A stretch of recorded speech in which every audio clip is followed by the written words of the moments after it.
Hello friends, இன்றைக்கி நம்ம பார்க்க போகிறது சுவையான கருப்பட்டி பணியாரம் பார்க்க போகிறோம். இதுக்கு தேவையான பொருள் 2 கப்பு கோதுமை மாவு, 100லேருந்து 150 கிராம் கருப்பட்டி எடுத்திருக்கேன். ஒரு 4 தேங்காய் பத்தியை குட்டி குட்டியாக கட் பண்ணி வச்சுருக்கேன்.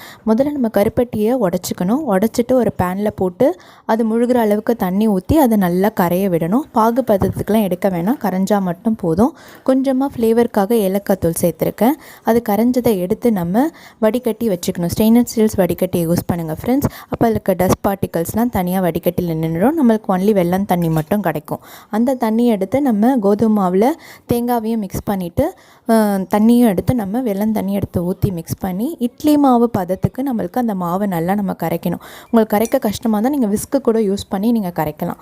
அதுக்கப்புறமா குழிப்பணியார கல்லை வச்சு அதில் நீங்கள் நெய்யை ஊற்றி காஞ்சதுக்கப்புறமா நீங்கள் ஒவ்வொரு குழியிலையும் நம்ம மாவை எடுத்து நம்ம ஊற்றிடணும். ஒரு 5 to 10 மினிட்ஸ் போதும் ஃப்ரெண்ட்ஸ். அப்புறம் நீங்கள் திருப்பி போட்டிங்கன்னா உங்களுக்கு சுட சுட குழி பணியாரம் ரெடி ஆகிடும். கருப்பட்டி பணியாரம் ரொம்ப ஆரோக்கியமானது. நீங்களும் செஞ்சு பாருங்கள் ஃப்ரெண்ட்ஸ். என்னோடய சேனலை லைக் பண்ணுங்கள், ஷேர் பண்ணுங்கள், சப்ஸ்கிரைப் பண்ணுங்கள் ஃப்ரெண்ட்ஸ். தேங்க்யூ ஃபார் வாட்சிங்.